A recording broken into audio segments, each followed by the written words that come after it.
I need somebody to be my voice tonight. And you know what? They will not be able to tell us apart. Let me get my book.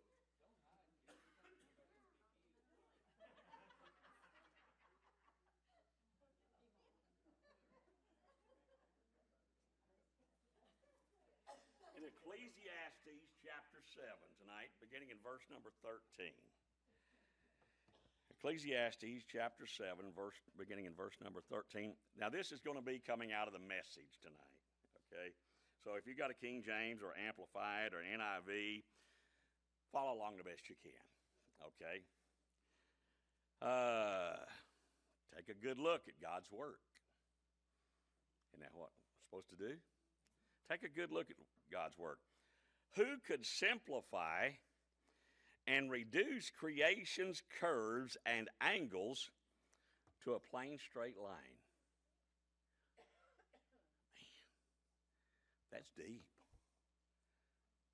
Who can do that? Who can take all of God's creation and simplify it into a simple statement like, it's all about the Big Bang? Won't work, will it?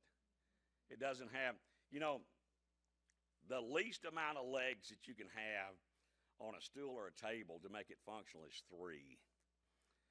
I got news for you. The Big Bang doesn't have a leg to stand on. It just will not. It won't fly. It won't stand under its own lies. Who can do that? Who can simplify it? Good question. On a good day, enjoy yourself. I was listening to Joyce Meyer the other day. I do that. Yes, I do. I listen to a lot of different preachers and teachers and evangelists. And she said this, and she was talking in a conference. She said, I asked God what I should do today, and God said, have fun. Enjoy today. She said, so guess what? I am. What's he saying in his word right here? On a good day, have fun. On a good day, enjoy it. It's okay. It doesn't make any difference what's going on around you. You know what I have found, and it seems something like a paradox or I don't know, oxymoron or whatever. It just seems like it shouldn't be that way. But you know what? I have been with families who have lost loved ones, sometimes expectedly, sometimes because of tragedy, sometimes totally unexpected. And when the family gets together, and after a period of time, the family gets together and begins to reminisce and actually begins to tell stories and enjoy themselves being together. How many of you, with your families, your extended families, about the only time you get together anymore is either for a funeral or a wedding? Hello? Isn't that sad that we do that we have to wait to that? But then when we get together, yes, it's not that we're leaving that person out. It's not that we're forgetting them. But here's the thing. It is okay. It is okay to reminisce, to have good thoughts, and to enjoy yourself. Sometimes we think we have to feel guilty. If I'd have done more. If I'd have done this, if I'd have done that. Here a while back, I was doing a service for a family, and the mother had passed away. The children were adults. They were married. They had children of their own. There was grandchildren involved. There were several children involved. And the mother had suffered from Alzheimer's, dementia, and Parkinson's disease for years. And it gotten to the point where there was absolutely apart from God working a miracle, there was no turning it around. And the only thing keeping her here was the medications she was on. The daughter who was in charge of her welfare, who had the power of attorney to make decisions for her, the medical personnel came and said, here's what the situation is. It's never going to get better.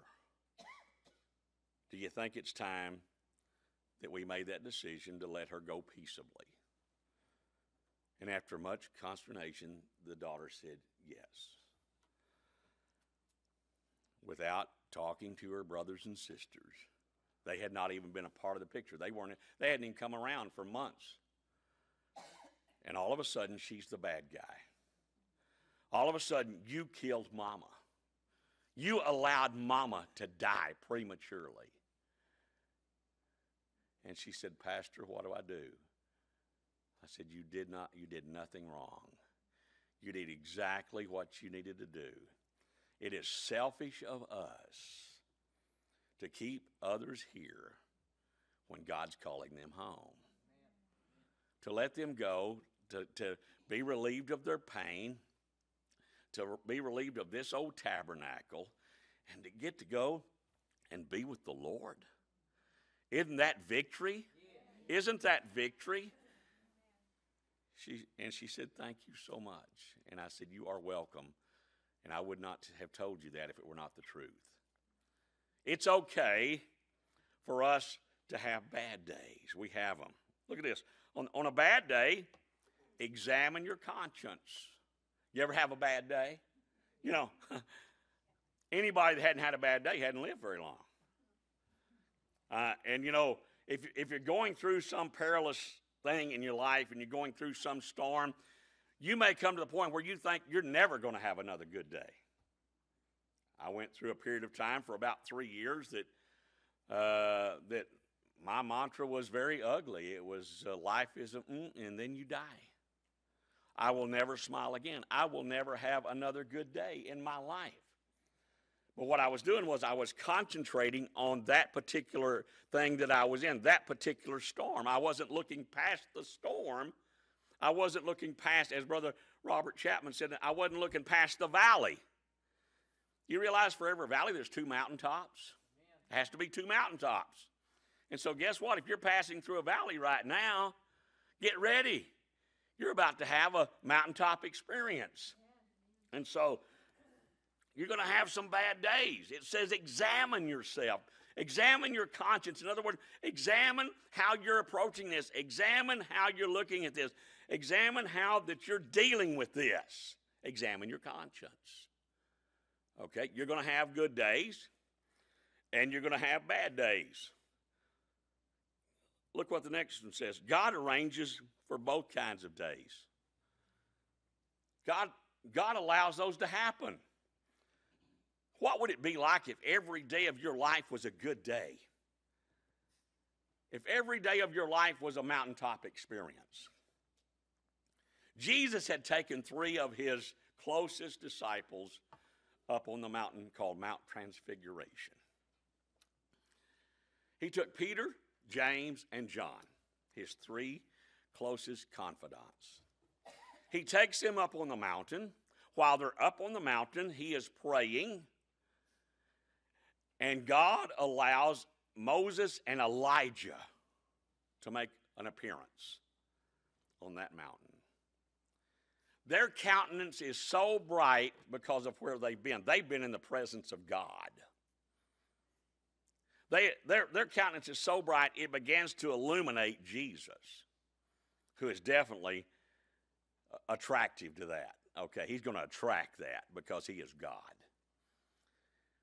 And he is talking to them. Now, I would love to have been in on that conversation. We don't really have a whole lot of that conversation other than the fact that God says at one point in this deal, he said, this is my son. I am very pleased with him. I am very pleased. Peter, James, and John said, hey, when it's, Moses and Elijah left, he said, Jesus, let's build us 3 little churches up here, and let's just stay here. Let's just stay up on here on the mountaintop. I got news for you. Have you ever had a mountaintop experience? Hello? Come on. You need to have those. You need to have those, and you need to look forward to those, okay? But you can't live there. You can't live on the mountaintop. Jesus said, you don't understand. There's work to be done down there. And he takes them down the mountain, and at that time his other